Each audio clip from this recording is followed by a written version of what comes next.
there are three collision tools found here. They are as follows: collision disabled, collision with ground, and collision with piers.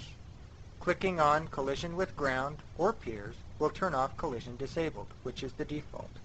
A right click on any will bring up the collision panel.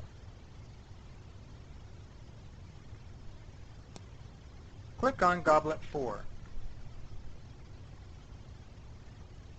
and shrink it down a little with a left and right click here and drag.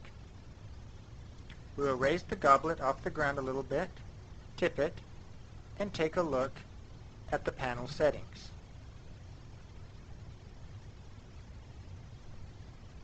The first icon is the beep when collision occurs. The system will emit a beep when the collision occurs with either the ground or another object.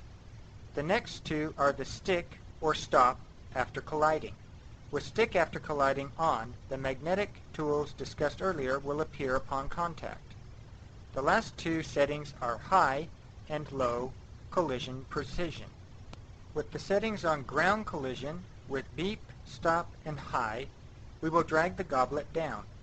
When the goblet strikes the ground, we will hear a beep sound.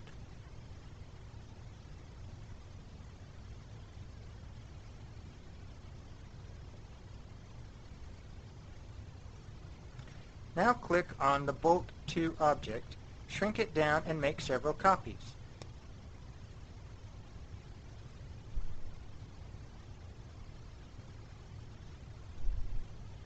At the moment, we can pass a bolt right through the goblet. We will turn on collision with piers and turn on beep, stop, and low. Now as we drag the bolt towards the goblet, the system will beep and the object will stop. With low precision on, the bounding boxes around the objects determine the stopping point. When we switch to high precision, the bolt can now contact the surface.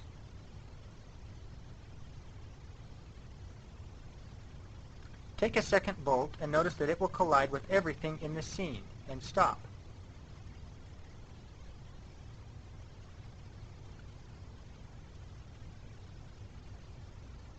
Take a third bolt and turn on stick after colliding.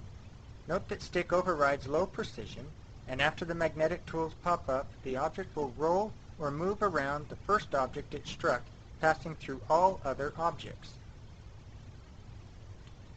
This is a fun tool to play around with. Here, have a cup of nuts.